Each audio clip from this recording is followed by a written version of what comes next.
Welcome, everybody, to episode 20 of Card School. This week's episode, we are going around the league as per usual. We take a listener question about new collectors and how they look after their cards. We also we continue our deep dive into the manifesto, Josh Luber. Wow, part 2 is coming up. For many, they're relics of a bygone era, but sports card collecting is having a moment. Adam, how are you today, mate? I am fantastic. It's nice and warm. Summer is here. It's December and Christmas is almost upon us. So what else close. could go wrong? The advent calendar is out. It is. We're a few days in too. Sugar Rush Central. Weather's beautiful down my neck of the woods too, mate. So we've just had a great day outside with the family. It's been really good. Nice to have a day where it's in the 20s for the whole day rather than 30 in the morning and then hailstorms and 10 degrees afterwards. Yeah. Beautiful Melbourne. I think we should start off with some big news. Big news. Been working together for a few episodes now. And I guess it's time to tell the world. Let's do it. All right, we've got a new show. This doesn't mean the end of Card School. Card School will definitely be back. Live on. Yep. Yeah, it will be living on when we get the whole crew together. Yep. But in the meantime, myself and yourself, Russell, we've come up with a new podcast name, and this is effectively episode 1 of. Did you want to announce it? It was your idea. It was beautiful choice. All right. Now, we hear this everywhere we go in this hobby. So this is now the You Can't Comp This NBA podcast. Beautiful. Episode 1. So we'll put this episode on both platforms. Of course, we're still we're still part of Card School, and it would be an injustice, I guess, if we're going to cover 3 parts of the Josh Luber manifesto, where parts 1 and 2 are on Card School and part 3 be on another podcast. So we'll keep those together, and just so anybody that wants to listen to this magical trilogy can do so on the same platform. So Instagram handle is youcantcompthis, Twitter at youcantcompthis, Gmail youcantcompthis@gmail.com, and Facebook, we've got a group set up. Just search for You Can't Comp This podcast and you'll find us there. Yep. So anytime people are saying no comps, you can look for us. You can't comp this. That's right. Yep. No eBay comps on this show. Oh boy, what a start! Now around the league, I think we've got a lot of news. The big one: PSA purchasing card ladder. What do you think about this, mate? I think Card Ladder are going to be. Card Ladder does disclose a lot of defaults to PSA as a grading service of choice because they're number 1. But it's just interesting. Most are sold. PSA have got the market share. Well, we touched on this, or I touched on it a few weeks back, I think, where we were talking about how you would get all of that information together if you were going to regulate the industry. PSA have just gone and bought a potential website to do this. So they're going to have not only their own information or database of all the different graded cards, they're going to have databases on other companies. They have BGS, they have everybody. So that's, I don't know if I'm a regulatory body, if I feel comfortable with a grading company owning sort of the information point at which this information is sort of stored. But interesting, yeah, it just shows that there are moves being made, a lot of moves. Yeah. So, what do you think that PSA's strategy was to buy Card Ladder? What's your perspective on that? I think this is in line with them buying other grading companies. I think they're really looking to make a big push to expand. And look, you don't have to be a genius to work out that in the hobby, the financial side of it is the graded cards are where the value is. So if you are at the forefront of grading, you're sitting pretty. And if you back off and sort of rest on your laurels and don't do anything innovative, there's chances that people are going to come chomping at your heels. This is like, if not the exact same, but this is like cryptocurrency taking on real tangible currency. Sure. This is innovation, and the industry is going to be innovated significantly over the next decade. And we know fanatics are coming in. We know there's a lot of change in the wind. And I think PSA just want to be at the forefront of the grading side of things. Yeah. So I think from my perspective, I think they're buying data, and they're trying to buy a lot of data. Yep. And they bought the industry leader because yep. the Maybe data they listened to the podcast the other week.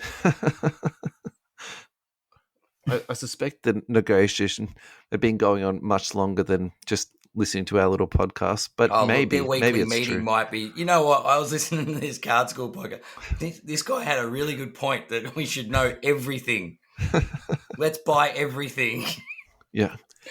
So I think they bought the industry leader, no doubt about that. That was something that is definitely part of the strategy. Mm-hmm. So the key points for me is that they bought the whole company and they're keeping on all the staff. So they're not looking to move people out. They're actually just looking to expand it. So as a consumer, what does that mean? Okay, so I'm going to use De'Aaron Fox as an example. When I go on there, I can't find all the cards that I'm looking for. So moving forward into the future with an expanded staff, more cash roll, more money behind them, they can actually expand out their database. Yeah. And again, what are they purchasing here? At the end of the day, they're purchasing data. So now also gives them the opportunity to produce more data. So for me, I see the strategy behind that, being able to monetize that data, but also as a consumer, that's the thing that I'm really excited about too, is to see a better product that's being delivered to me. I think again, the key point for me too is that Card Ladder verifies all their sales before it goes onto there. And again, I'm being very biased here, but it's something that's on my mind at the moment. So Fox has gone down 50%. So I've bought up 2 PSA 10 silvers in the last 2 weeks, and one of my sales isn't up there, despite the fact I know it is a verified sale. So not all of the information just goes on there automatically. It takes some time to, verify and process and clean the data before it makes it onto the database. And that's that's good to know that, well, PSA are buying a company with integrity. Absolutely. Which it's what you're going to do if you buy a market leader. So yep, it's interesting. It's just very you can see things taking shape, and I think PSA just buying the company, as you said, keeping all the staff on, everything stays the same.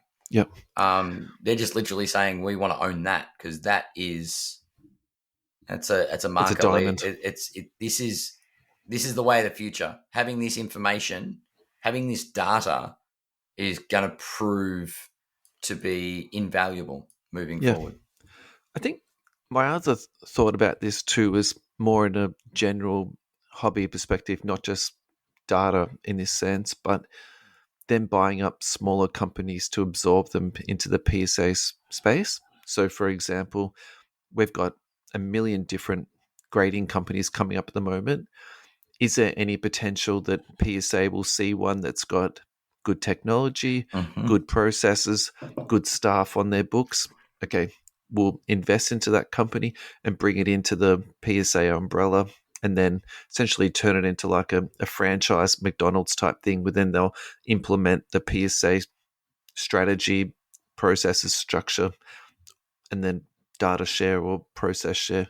What do you think that would look like, though? Would they incorporate? Would they go for a different look? I think would they absorb someone in just so their capacity increases and increase their capacity? I can see that happening. I wouldn't be shocked to see that happen in the future. I would. I would hazard a guess that all the lower end cards, and not to be critical of the 750,000 Zion 10s that are circulating through the world.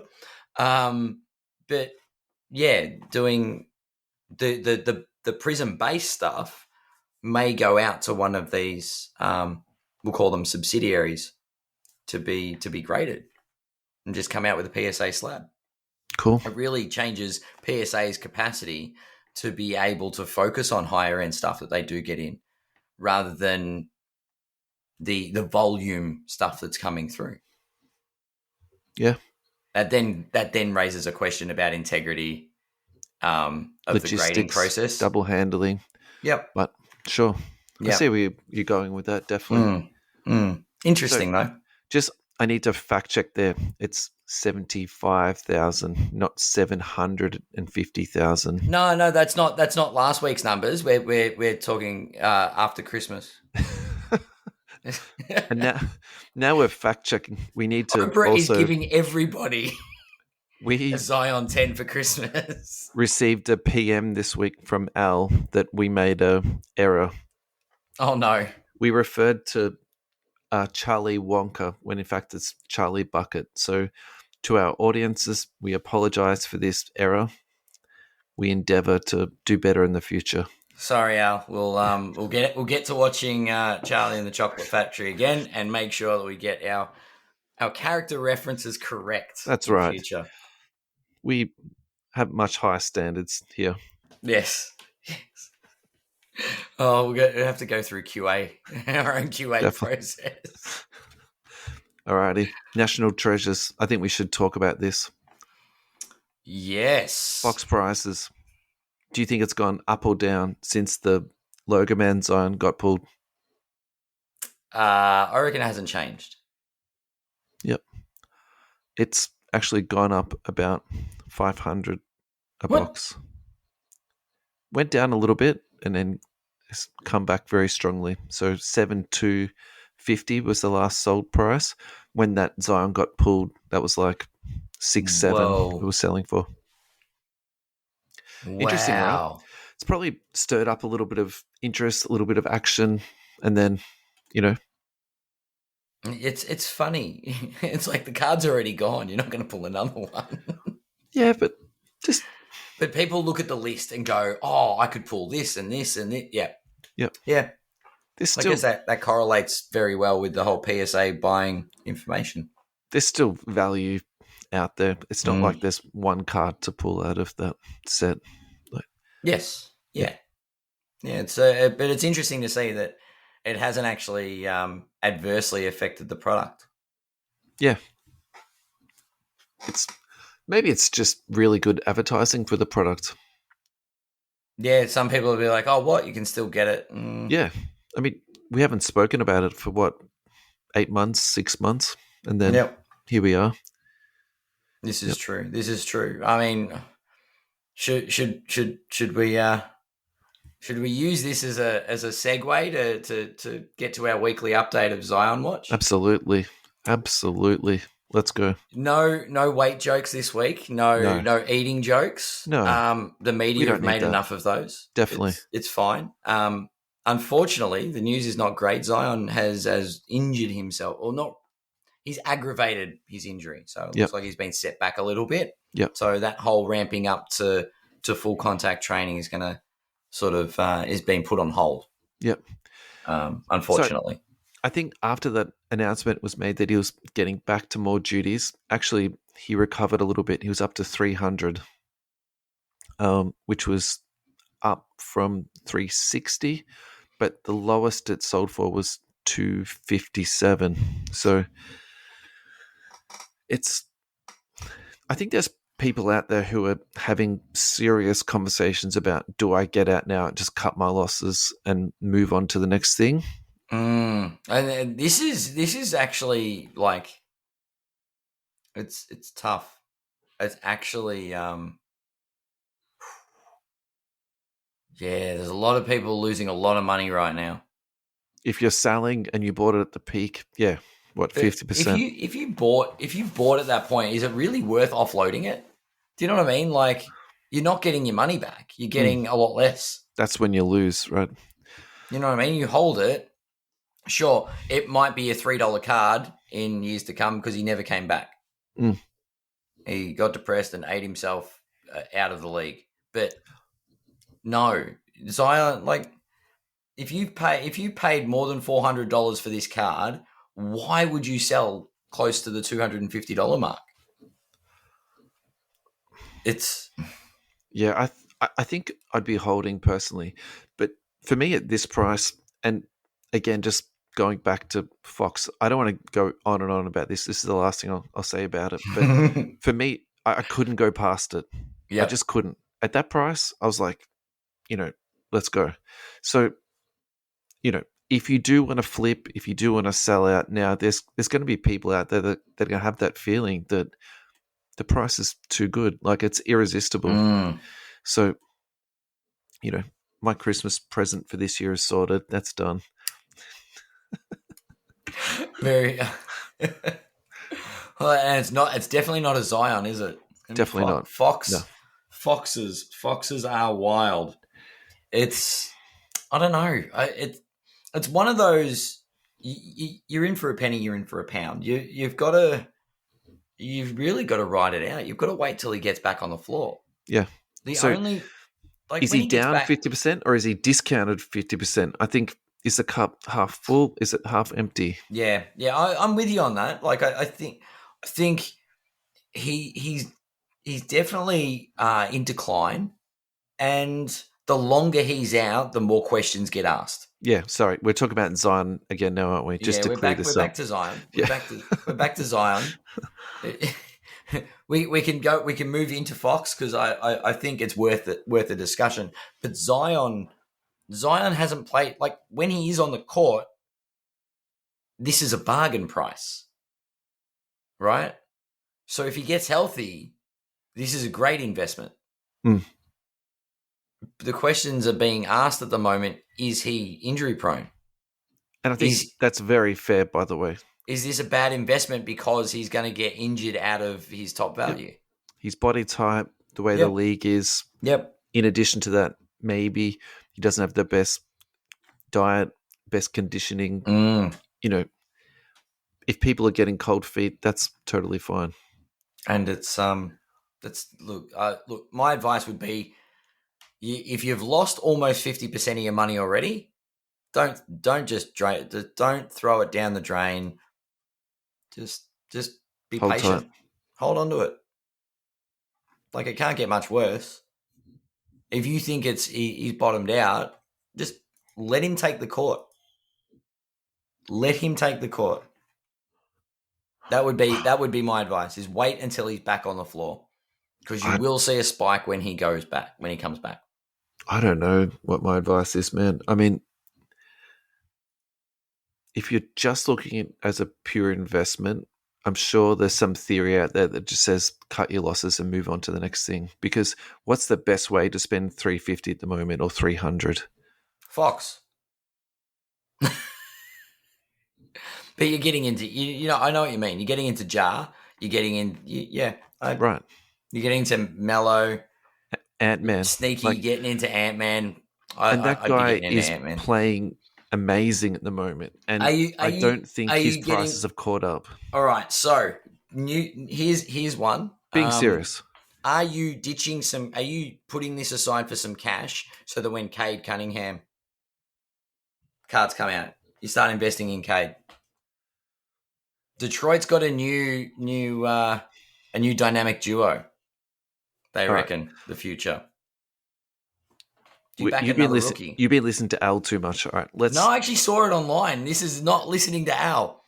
Let's clear this up. I'm not going with a Muggsy Bogues comparison. They actually said they were comparing him to like the likes of backcourts like Lillard and McCollum and Clay and Steph. They're gone. Are these two have they just decided they're gonna gel? Killian Hayes and Cade Cunningham. Yep. Two young players are going to grow together. So, but do you invest in something like that?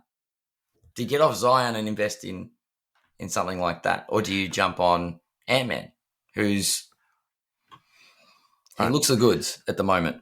So this is way too early to be making predictions, but essentially this is what we're doing, right? So my feeling about Cade Cunningham is that he's going to be a very, very good pro.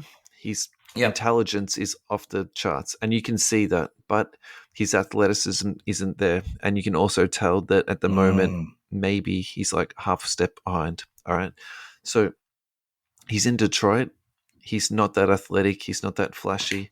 I think that translates into cards, basically not that well.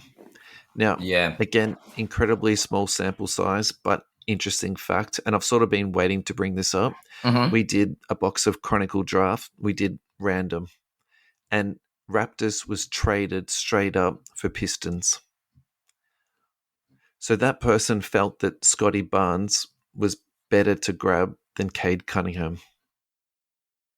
Potentially. Obviously, both of those cards need to come out of the boxes for it to happen, but you see what I'm trying to put down, right? Yeah. And is that actually indicative of where his card value is? Actually, less than Scotty Barnes. So then you would say less than Green. Yep. And then what about the kid from Cleveland? Like, he has to be top 1, top 2. He's just playing out of his mind. Yep. Yeah. No, So, that's a valid point. So we've dived down a rabbit hole. We've segued away. We've segued away. The question is, do you jump out of Zion into something like this? Of all of these players, though, right now, Ant-Man, I'd still put above all of them. That's my takeaway. We didn't talk about LaMelo. We were talking about Cade Cunningham. Oh, yeah, that's a separate conversation That's altogether. another conversation. But, I mean, but do you? So all right. So rather maybe than on who price ratio, yes. Do you jump out of Zion? Is my into question. Ant-Man? Into anyone? Do you know what I mean? Do you cut your losses on Zion? But if you said to me, I'm cutting my losses on Zion, I'm out, I want to get into Ant-Man, I'm okay with that. Okay. I don't think that's crazy. Yeah. I mean, that's it. Like, whichever player you decide to invest in, I hope you do your research, and if you do decide to, you're taking a near 50% hit on Zion to jump into something else. You really want that to be on an upwards trajectory, because at the end of the day, you want to recuperate the money you spent. That's why you're cutting your losses and reinvesting, right? Yeah. Trying to make something back. I just think that Zion, the potential of, he was averaging 26 points a game before he's been injured. So the question then is, do people not think that he's going to like jump back as strong? And I just think he's worth the risk. The stats that he puts up says he's worth the risk. At his current price, it's a very low risk. Yep. I'm fine with that. Yeah. I just don't think people should be jumping ship for like getting off Zion to get on someone else. Yeah. I think they should be asking their grandparents for extra money for Christmas to buy Ant-Man cards. So now you've got Zion and Ant-Man. That's it. Okay. You want to invest in both. Phoenix, Golden State, recap. What did you think of the game? Wow. Well, I saw limited amounts, but what I did see was a long way to go for the Lakers, because I don't think they're not in the same. They're sentence. in the playoff. They're in the play-in tournament at the moment. The Warriors look scary good. Despite a bit of a setback today against the Spurs. That's fine. But look, that's on the back. That's a back-to-back, right? 82 game season for a reason. That's why. Well, it's a back-to-back, yeah? Yeah. So, but I think they emphatically put their foot down after losing to the Suns and giving Phoenix a perfect month. Look, we need to give Phoenix as much kudos as we can, because they're not a big market. They're not going to be getting heaps of love. So I think we should do our little bit. Yeah. And now that they are, look, the rematch, of course, I'm just going through the box score now. It's seeing Booker go down seeing Booker get injured was concerning. But I think Phoenix has got some serious depth. Yeah. Like, I don't know where it all came from, but obviously the draft, but. And just really nice pickups here and there. Shamet is a great pickup. Yeah, Shaman's a And really good pickup, actually. McGee fits into everything that they do. Just It's they take scary. Ayton out, and they've still got a rim runner, lob finisher, and not to make the It's NBA sound easy, but that's all they need around Chris Paul, and he'll sort of work out the rest. and that's how good he is. He's a savant. That's a credit to Chris Paul as a Yep, player. Aiton, he's come into his own. I think he looks really good. He's I don't know. Maybe he is the new prototype future big. He's the new standard Interesting. big guy like Aiton. It's early days. I would have said he was born in the wrong era. Yep. And I think, was to a degree. But I think maybe he's coming into his own.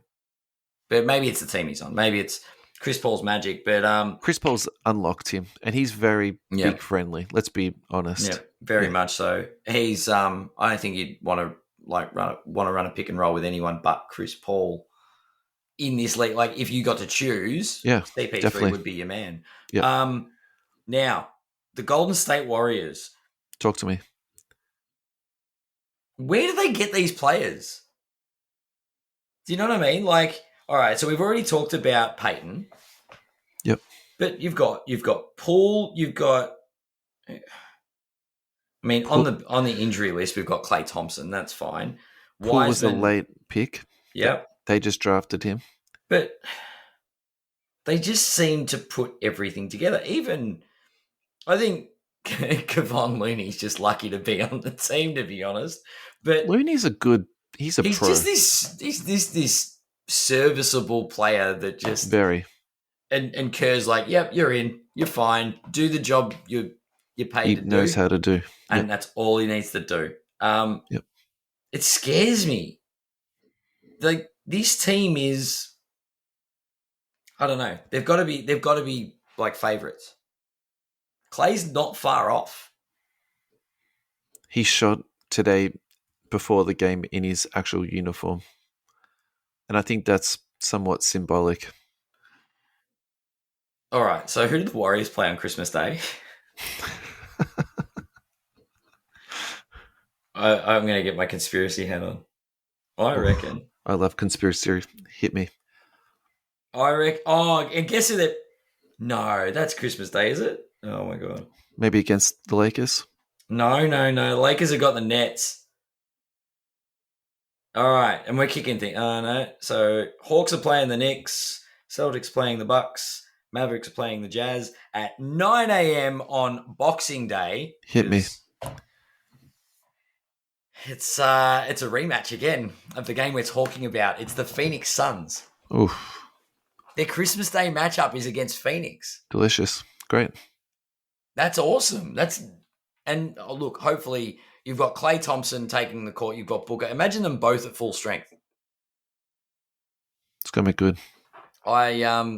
Anyone that didn't catch either of them, it was sad to see Booker not take the court in the rematch, but it'll be right. Christmas Day. Phoenix has moved into that space in my mind like Philadelphia. It doesn't matter who plays for Philly. It doesn't matter really who plays for the Suns. They've got a system. Everyone knows their roles. Everyone knows their places. And they're just a machine that produce points. They get stops. They get boards. They just go about their business. But when you add in Embiid and, Chris Paul and Ayton, then they generate, some real wins, I think. Yeah. I really like Philadelphia. I think they're just well coached, well organized. And Phoenix is more than in that conversation now. They're just a really good team. Definitely. Oh, Alrighty. wow. Chronicles got released this week. Do you love Chronicles? Do you hate it? What do you think? Well, actually, no. Chronicles, I don't know. It's one of those sets. I'm not really a massive fan. I'm not a hater. It's all right. I just think it's one of those, I don't know. It's one of those sets that it's hard to find a spot for. Interesting.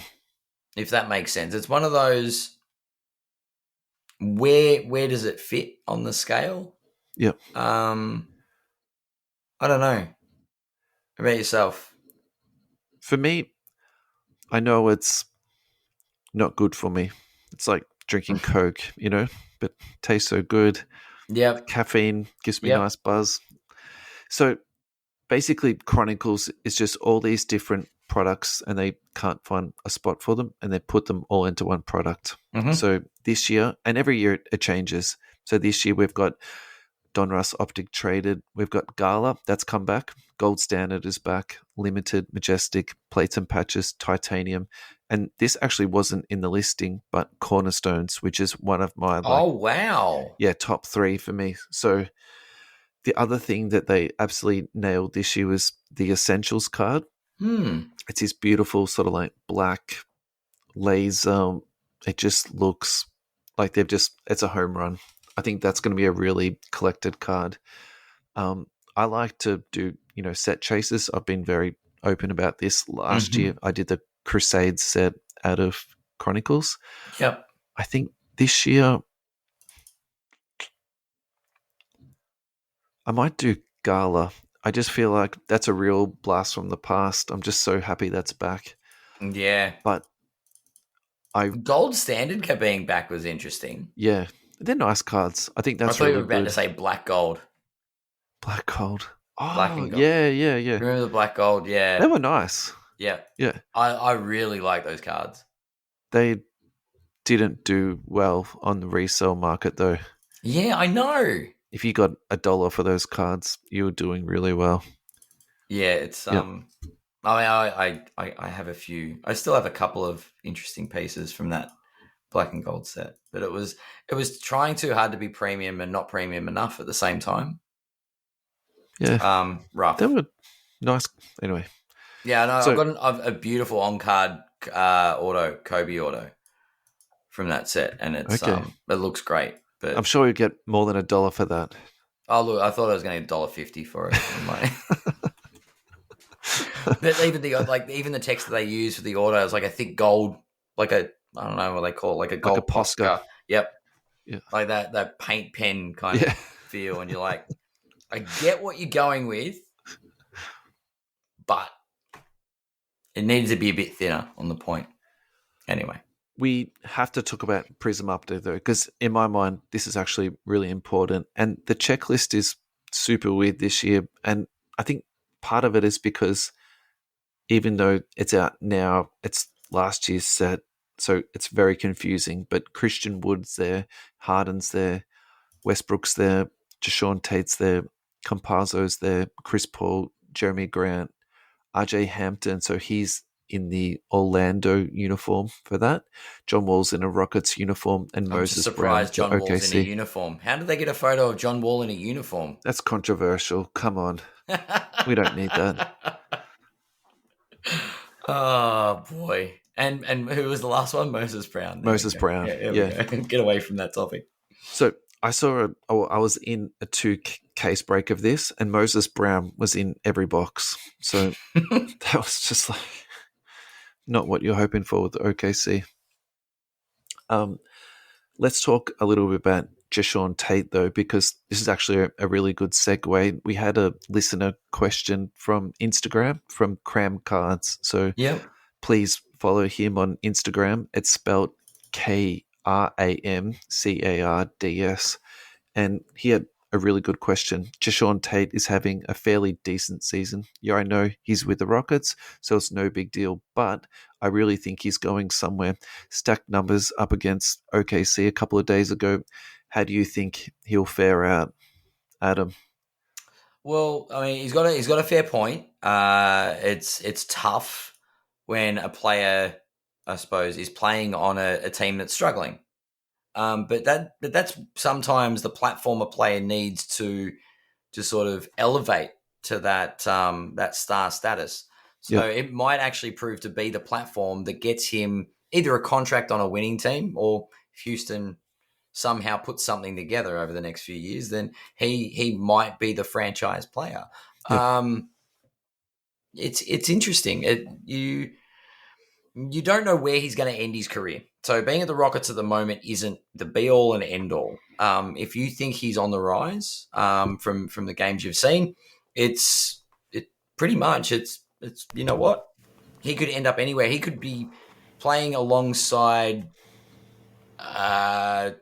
Tatum in Boston in 3 years' time.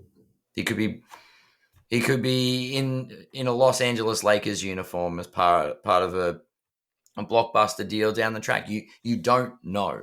Yep. So don't judge a young player based on where they're currently at. Now, I do a lot of this because, especially when they sign their rookie extensions and they're stuck at a terrible franchise, like a small market team, it could be bad for them. But look what Giannis has done. He's the face of market. He's the face of Milwaukee. Yep. So things can turn around, and yeah, I mean, I think Houston's probably the best place for him at this stage. It's an opportunity, it's a platform to get out there and like flaunt his stuff. Yep. And you're not going to get many other teams where you get that much of an opportunity as a young player. Maybe Oklahoma City is the other place you might get opportunities like that, or Orlando, which is Orlando's gone full youth movement for sure. Yeah, like Orlando is rookie central, and it's like, you know how like we've got over 28 nightclub, like over 28 nights, and yeah, so this is like the under 25s kind of deal in Orlando. I wasn't sure where you were going with that. Yeah, actually. we can't have old people in Orlando, which is funny because people retire out that way. They love retiring out there. Exactly, I don't get it. A place with so many retirement villages, their basketball team can't have anybody that's too old. Bizarre is beyond me. But yeah, have some fun. If you think he's got a lot to give the league, maybe it's time to get on now before he does get a blockbuster trade, before he does sign a supermax with the Rockets, or not sign a supermax and get traded and then end up as a franchise player somewhere. All right, I'm going to nerd you out a little bit here. Oh, here we go. So he actually declared for the draft in 2018, went undrafted. So that explains why he doesn't have a Prism rookie card, and it's in the update set. Yep. He went undrafted, actually played in the Sydney Kings for a year, averaged 16.8 points, 1 steal, nearly 2 assists, 5.8 boards, 0.8 threes made per game, but on 40% shooting. So I can kind of see why his numbers would translate into the pro game, and particularly in the Houston Rockets system. I'm totally fine with that. Now, this is where my sort of nerdiness is like going up a bit to a high level. He's 26 years old. So who else is also 26 years old in the league at the moment? Karl-Anthony Towns, Porzingis, Aaron Gordon, Christian Wood, Grayson Allen.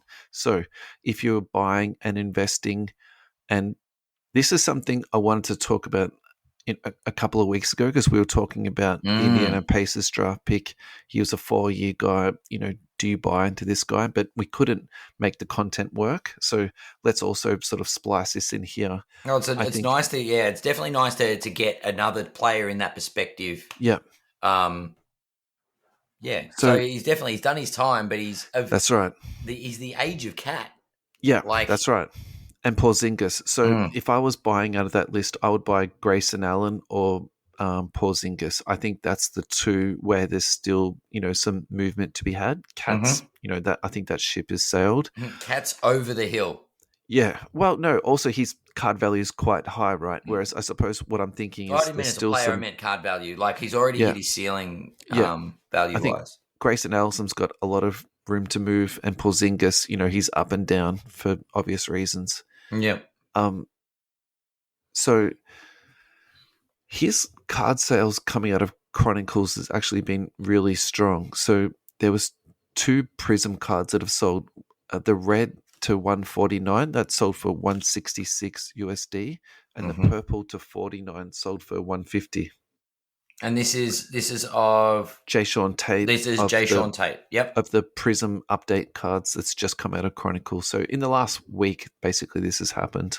Wow. So me personally, I think if I get one of these numbered cards, even though I love the Prism update set and I like Jae'Sean Tate, I'm flipping that straight away. I think for these age and then future opportunity, because I see his maximum ceiling to me on a good team is like the 8th or the 9th man. And a little bit to do is that with his size. He's an undersized 4 and kind of a slow 3. Like, so I'll throw a spanner at that.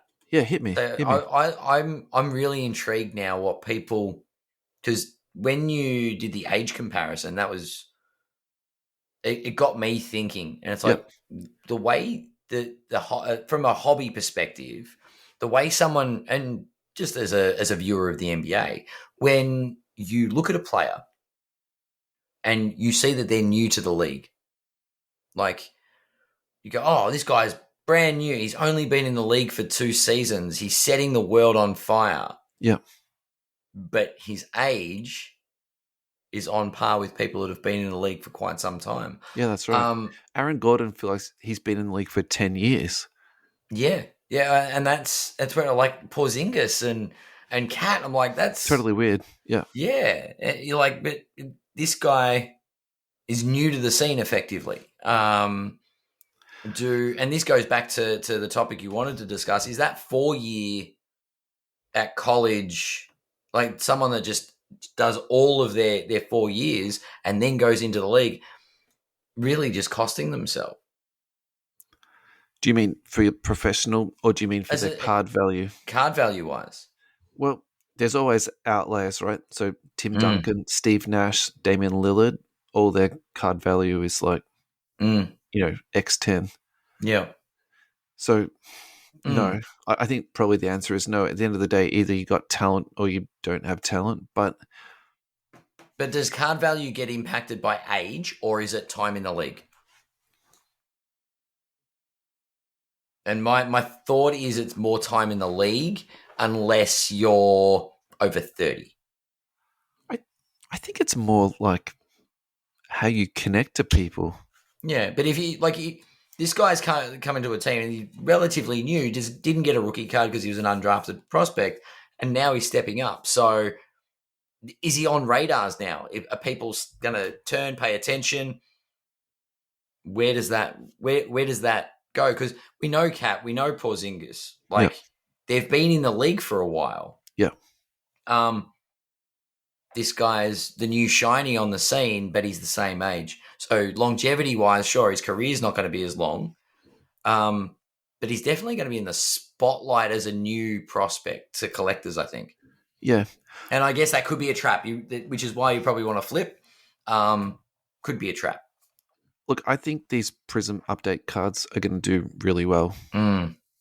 Because the 2 rookies there's 3 rookies, but Campazzo, I'm not sorry to be mean, but he's a 30-year-old rookie, and I don't think there's a lot of collection value there.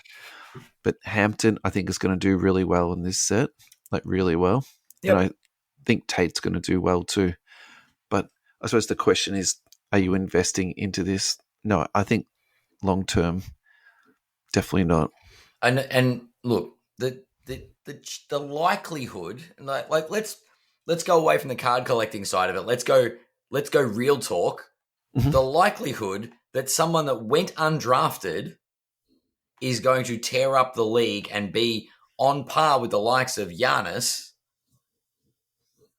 probably not. Yeah. Like it's not being mean or anything. It's like there's a reason he went undrafted. Yeah. Because I would say size and age. And that's not to say that he's not going to have a fantastic career as a role player on a good team. No, definitely not. And there's been some really good undrafted players. Correct. Yeah. But to be one of those elite superstars that sort of demands thousands upon thousands of dollars for a rookie card, no, probably not. So it depends what you want to get out of that investment, really, would be what my takeaway would be. Yep. Alrighty, let's stay with Cram Cards. He's delivered the goods this week. So 2 questions from Cram Cards this week. And his question goes as follows. The 1993-94 Topps Finest Refractors, to me, are still very underrated, being the first form of that card. I'm seeing a lot of fresh breaks with them. without the greening factor. I keep mine stored in a slab saver, which lessens the humidity. Now, I don't know if these are BS gimmick, but there are several other ways to store cards and so many new awesome companies out there. Maybe you could elaborate on card storage with some newer collectors out there. What do you think, Mr. Adam? I'm I don't know. I guess now the refractors, I remember those cards vividly. They were great. Yep. The greening sucks, but it's, I don't know. It's one of those things where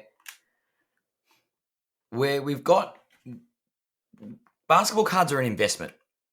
They're a tangible asset, and a lot of new collectors don't think of the external factors. It's, do you collect? Do you go down the street and buy your son some hoops cards, and then, you know what I mean? Then have an air sealed, like a beautiful chamber that's got a certain temperature, that the light can only be at a certain level. Everything is glass encased for their hoops cards. Or do you buy some penny sleeves and say, hey, look, put the good ones in that? Yep. It's really dependent on the cardboard you've got, or like what kind of wax you're opening, really. Like if you're busting 93, 94 in the search of finest refractors, then you've got to be, you do have to consider how you store and look after your cards, and maybe a temperature controlled room with a dehumidifier and like a controlled environment is the way to go. It depends how you want to display your cards, whether or not they're an investment. Are they going in a safe? Are they being put on display? I think there's so many factors, and Cram Cards has got a really, I suppose the next part of that question is advice you'd give to new collectors, and sure. It's how do you want to look after your cards? What are you in the hobby to do? If you're into to invest, and all, because I know people that if they buy an asset like that, they're putting it under wraps. It goes in a safe. This does not see daylight. This does not get into a humid area. But you've got on the flip side that someone just wants to display all the cool shit they've got. Yeah. And just, I put it all on Instagram. When they've got visitors over, hey, come and check out my cool basketball card collection. Yep. It's whatever you want to do. As a new person to the hobby, try and take care of your cards. Make sure you get good sleeves. Try not to don't fall into gimmicks. And I'm not saying that those slab storers to dehumidify are a gimmick. I'm not sure. Haven't done the research on that. Yep. But don't stinge out and go, oh, I've got some top loaders. They're not great quality, but try and jam a card in there and damage it. Just be careful. Yeah. Look after your cards. If you want to display them, try and display them right. Be careful about sunlight. We know what sunlight can do. And please don't use rubber bands on cards. It hurts me. It hurts me a lot when I see people bring out their basketball cards and they're wrapped in a rubber band. Yeah. Keep them in a storage box. Yep. And if you think it's a good card and it's as a silver prism, regardless of the player, put it in a sleeve. Yep. They're like, what, $3-4 a pack for a packet of sleeves? Penny sleeves. That's all you need. Nothing major. Penny sleeves actually provide a lot of protection. Yep. At a base level. For the cost of what you outlay for the protection you get back, it's excellent. Yeah. And that's the thing. Like, it depends. If you're going to use like one touches and things like that, it depends how you're displaying it. It really depends what you're doing with the card. So I might just break my answer down a little bit. Is that okay? Yeah, that'd be great. Because I think the first part of the question is very specific. It's like this particular year. So I am not an expert in this. This is just my opinion, okay? From what I've been reading and putting together, it seems as though that particular year, it's the chemicals that they use is the main common thread in all of this, because some people have them green and some people don't. Some people get them out of breaks and they're green and some people don't. So there's a lot of variability there. But it seems the main thread is that the humidity is the reaction that begins the humidity is the catalyst that begins the reaction. Is what I'm trying to say. That's where the greening comes from. It's just it's an air moisture humidity factor. Yep. The chemicals in the foiling process, because in the 90s, just to sort of elaborate on your point, there is in the 90s there's a very different foiling process. Yep. The refractor and they've resolved cards, that now. Yeah. So and it has changed over the years, but there's also you'll notice it happens. There's a lot of discoloration with foil cards through the 90s, and it's a different process. Yeah. It was something new that they were trying, and they've tried different ways over the years, and unfortunately, the long-term impact of a lot of this, the refractor process, rather than call it the silver prism effect now, is with a lot of cards started to go green. Yep. And it wasn't so much a long-term thing. It was because you wanted the shiny card here and now, and I don't think Topps really cared about what happened down the track. They just wanted a pretty card here and now. Yeah, that's right. And they probably didn't know what the impact was going to be. I doubt that. You know, it was done. I'm sure they didn't do it intentionally. Yeah. But it was like we want the most cost-effective way to make a nice shiny card. Yep. So they did it. Yep. With the technology they had available at the time. Yep. So I think just stepping back 1 second. So the main thread here was that the common thing is that it was the way the cards were made. Then there's three main factors that will change that reaction. So sunlight. So the easiest way is to put them into a cardboard box or some other, people use briefcases. You can go to Super Cheap Auto. They have cases that you can buy there. And actually they had someone special for like $15 in the last week. My brother grabbed me one. And then going back in time, some of the penny sleeves that people use weren't acid-free. So now these days you'll see it written on the packet. Acid-free is industry standard now, and that is also part of that sort of degradation process. And then the last thing's humidity. So for me, this is not something I think about a lot because I don't live in a particularly humid environment, but reading on some Reddit forums, and actually there was a lot more information on Pokemon cards on this topic, but some really funny stuff, but really beautiful, easy stuff. So if you want the cheapest way to remove the humidity from your card collection, you're going to laugh at this. So when you get your parcel from eBay or wherever, those little sachets they chuck in the bottom to absorb the moisture. And normally you just take them out and throw them in the bin, right? Yeah. You just take those and put them into your box and they'll just sit there and absorb the moisture. How delicious is that? Sorted. That's it's stupid, isn't it? That's literally the simplest thing you could possibly do. Yeah. So you mean like when you buy, you get like vitamins? Yep. The little sachet. Is that a moisture? They do put them in vitamins too. Yeah. But there's those little like paper little gel ones that are sort of like, exactly. Yeah. So that's all they are. They just absorb, moisture and humidity. Wow. Yeah. So you can also buy those on Amazon. You can get 100 for like $30. That's another option too. A little bit more costly, but still that's a solution. And then you can get bigger buckets just from Woolworths or Coles, and then you put that bucket into your room and it absorbs moisture. When it's all filled up, you just flush it down the toilet. That's also an option too.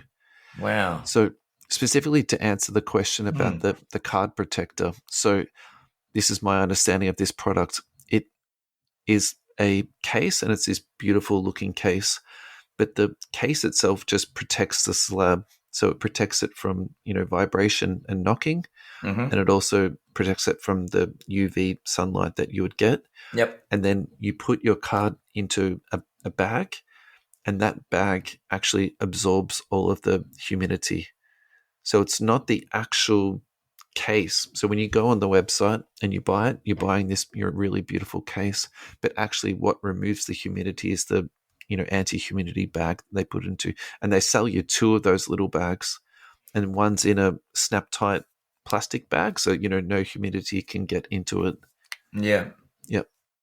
Wow. So I suppose what my thought process about that is I think if you've got one dynamite card and you really want it to be protected and you want to know the humidity amount that's being exposed to, I think it's fine to buy one of those cases. And I think they retail for $30 US. So we're not talking a huge amount of money, but where it becomes cost prohibitive is if you want 10 of those or 20 of those. What you might actually be better to do is buy a very rock solid suitcase or briefcase. Yeah.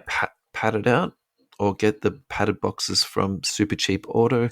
And then Auto or Bunnings, a couple of those humidity sachels into that, and that will take care of your problem altogether. Yep. In terms of penny sleeving and top loading, I've been accused in my breaks of over penny sleeving, but penny sleeving. It's like an OCD thing for me. I just penny sleeve a lot, Hey, look, people are getting base cards graded, so you've got to penny sleeve everything. I generally will penny sleeve inserts, rookies, and big vets because I don't see a problem with that. If hang on, I'm gonna. Chronicles is a problem because there's so many rookies in that set. I have to admit, I'll skip penny sleeving every single one of that. I don't want to mislead people here. I was going to go and look through my pile of trash cards and see if I could see a player that I would be like, if you sleeve this, you're out.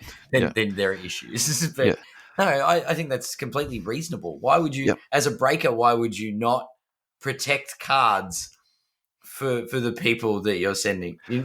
Like, it's a service thing. I think for cost value ratio, you can't go past a penny sleeve. Now, penny sleeves are amazing.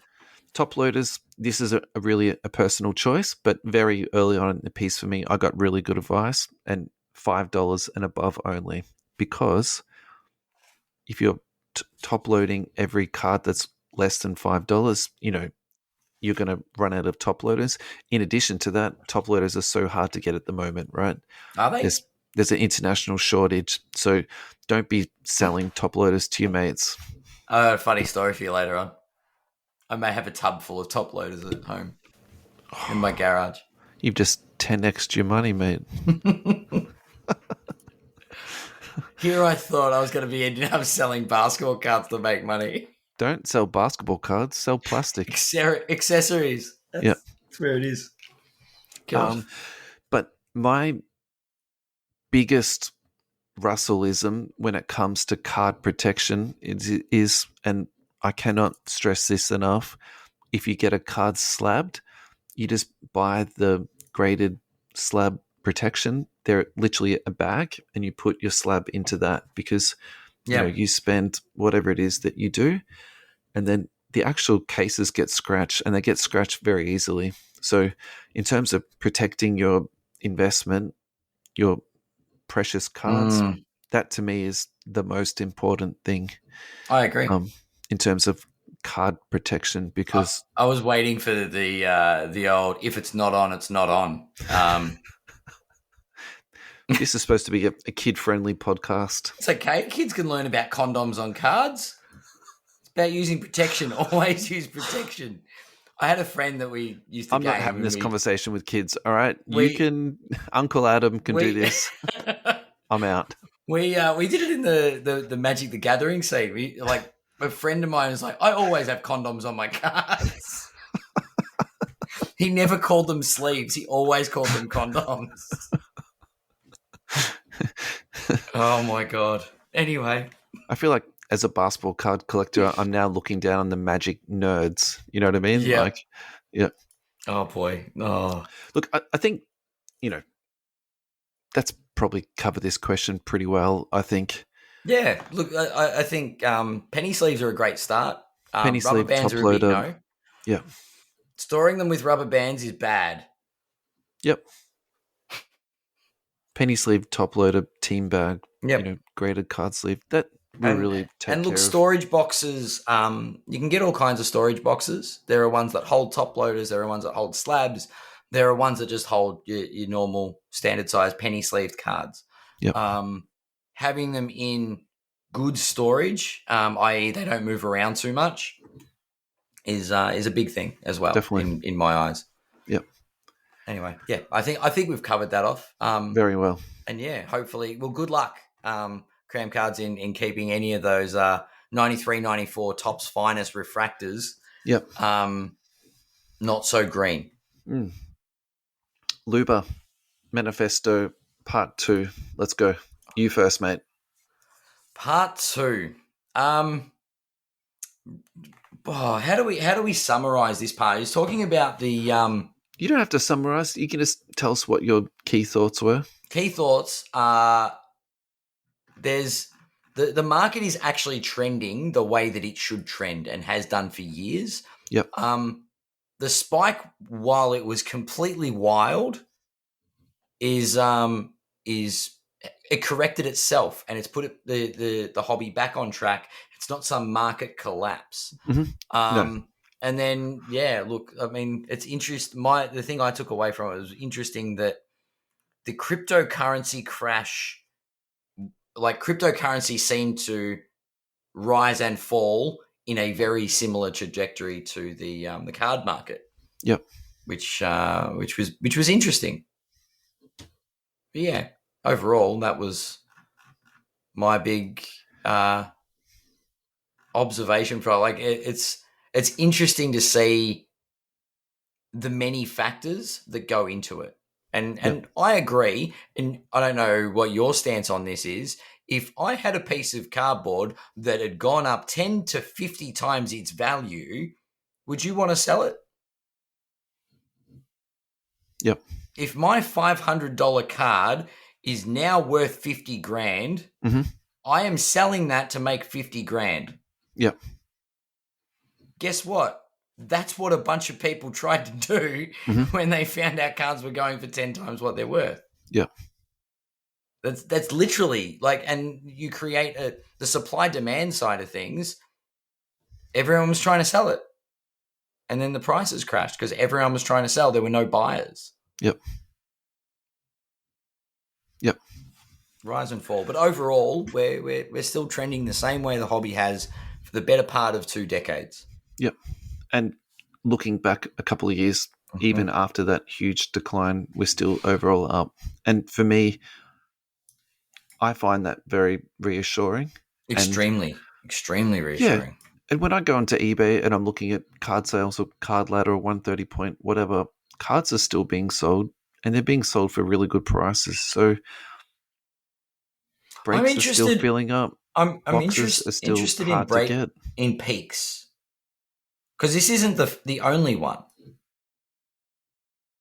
Like, this isn't the first time there's been a spike. Yep. He did speak about a spike. Was it in the 80s? 16. But I mean, over the last 20 years, you had one in 16 and 20. There was the minor spike in 20 before the explosion in 21, right? Mm-hmm. So prior to that, there was one in 2016.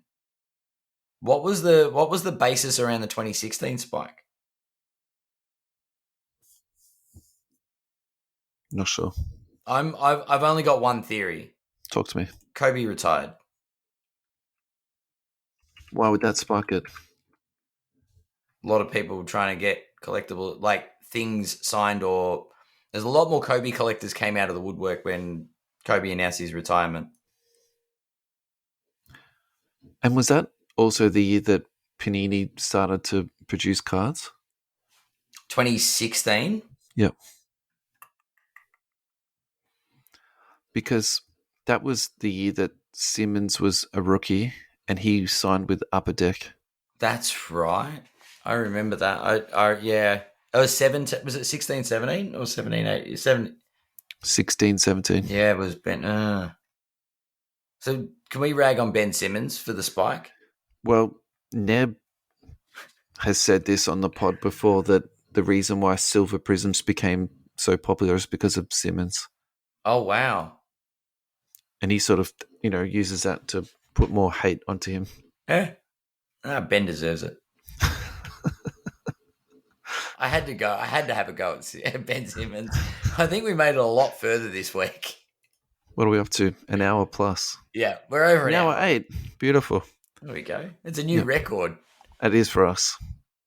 But yeah, it's just interesting. Like there have been spikes before, and I don't, and we are that. It just seems like the ship it's gone up a bit. The trajectory's been better over more recent years, but it's definitely, I don't know. I don't see what the I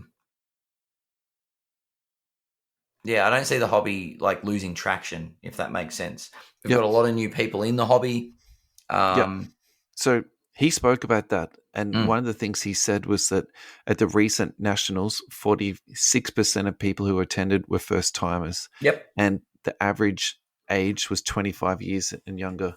And for me, that's really, really key moving into the future, because then you know that there's this beautiful amount of fresh blood coming into the hobby. Yeah, and younger people too. And again, for me, this is all really good signs that, we're not collapsing. We're not, there's the not sky doom and isn't gloom. falling. Definitely not. Yeah. There's going to be, room for us. The other thing that I was just nodding my head, I could feel myself just nodding my head as I was reading, was the story he was talking about, the PSA overwhelm. Yeah, that's a factor. Developed into their backlog, he postulates 15 million cards, which is an 18-month waiting list. Yep. Is that, and we spoke about this last week, to be fair, but it needs to be said again, is that so people's money is then tied up for 18 months or, longer.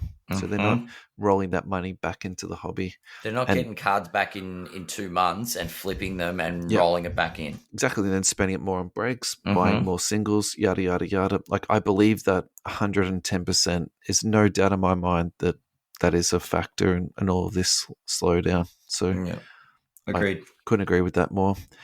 The other thing that really piqued my interest, and again, we've already talked about this tonight, but when PSA bought Genamint, the grading company, I really think that these new startups that are doing it, I know they've copped a lot of criticism. People aren't interested in grading with them. It's a waste of money to grade with these new companies, blah, blah, blah, blah. But if you're a startup and you're investing into this and you're building a new company, just like in IT, when these new startup companies go out there and they get bought out by the big dogs, by Microsoft, by Google, by Facebook, whatever, I really see that same parallel in this space where they get bought out by the big dog, which would be PSA at this time. So, I know they've got a lot of bad publicity, all these new companies, but again, it's not all doom and gloom. I don't see that. Look, it's going to be hard to break into the grading market. Definitely. That's for sure. Yeah. But it's I think there's a lot to take out of this section where we've got the rise and fall, like this massive spike, the dip that inevitably, or crash that people are referring to. It's, I don't know. There's so many different factors. Like, as we touched on, crypto was a factor. I don't know how NFTs are going to enter the game, which is going to be interesting. NFTs are here. Panini's doing them. Topps have got their own NFT too. Yeah, I just like long term. I think it's interesting because I think NFTs are here to stay. Definitely. And I don't know what that looks like in the future, but it's exciting. But how does that impact like tangible cardboard? Or maybe there's less people buying singles because they're buying NFT. Yeah. It's and then you've got the face-to-face stuff. So a lot of this was happening on eBay, and I touch on it. It's touched on here. I'll get to the bit. I've got the manifesto. He lays that out really well, doesn't he? He does. Yep. Was it the first point he makes? Was it? Hang on. Card shows killed the eBay star. Point number one. And too long, don't read. The lockdowns ended, in-person card shows returned, and demand was no longer concentrated into a single online market. Yep. Really simple. If everyone's stuck at home and their only platform is eBay, Yep, or Facebook, or Facebook groups and stuff like in that. Groups. Yep. Yep. Do you know what I mean? Like, you're not going to card shows, you're not wheeling and dealing, you're not exposed to multiple copies of the card. It was interesting. There's a lot of FOMO, like real fear of missing out on winning auctions and things, and that was really spiking prices. Yep. So I don't know. I think now that COVID, the lockdowns have ended, at least, and until they're not ended, and we're back in lockdown. No, sorry, flashbacks to Nam. But yeah, once we get Let's out, not go there. Yeah, once we get back to a place where we can interact with people in society and go to card shows, I think the market normalizes again. Yep. And that's sort of what's happened in the States, and will have the on-flow effect globally. But yeah, there's a lot of factors that go into this hobby. Yeah. And yeah, he laid it out really well, and I think I'm not going to try and rehash that. I think I just wanted to talk about the things that I really enjoyed from that section, and those were definitely my top three. It was I'm looking forward to going back to card shows. Do you know what I mean? Like, just to talking about that, I'm like, I don't want to sit online and just like bid on a card. I want to go and see what somebody's got, and then go, I didn't go through the box. Do you know what I mean? Like flicking through cards. So good. That was like a highlight of my childhood. Going through, looking for value, or looking for something that I wanted, a card I didn't own, a player I PC. Yep. You know what I mean? Like, you don't get that experience on eBay because you don't get to just flick through. Yeah. I mean, you can go through people's sales on Facebook, but it's just not the same. I definitely see your point. Yeah. I want to filter through the bargain box. There's no bargain boxes anymore, are there? Especially if they're all slabbed. Yeah. But yeah. Alrighty, mate. What do you reckon? We tied up? Yeah, well, we've covered some stuff. Yeah. We've covered some stuff. I guess while we're talking about the great, before we wrap up the Luber part 2, when is PSA gonna really open up and create normal services again? That had been talked about, but they were very nondescript of when it's going to happen. But what they did say was that $15 subs are coming back. They don't plan to remove that from their service. Good. So don't worry. Well, that means we'll beat the 20,000 Zions with 40,000 Lamellos. Yeah. That's going to be really interesting to see how that pans out, because as soon as they open up again, to find one on eBay, it is so hard. Oh, really? Yeah. Wow. With the PSA stuff, is just rare. It's interesting. It'll normalize again. Yeah. And I think part of the buying of the other companies is a step towards that. I think there's something in the pipeline. My gut feeling is that over the next 12 months, they'll graduate at the services. Mm-hmm. And then in the next year after that, then they'll begin to put out the $15 subs. Because if they open up $15 subs in the next 12 months, they'll be flooded times 10, and then they'll be probably in a worse situation of what they were. But I think if they progressively open up, get sort of through that big onslaught, that people were just, couldn't wait to get out, then they can open up, properly again. And that would also give them another 12 months to get their processes and get their volume up. Yeah. Yeah. Yep. Well, I have a feeling that the cheap subs, there will be a different mail to address.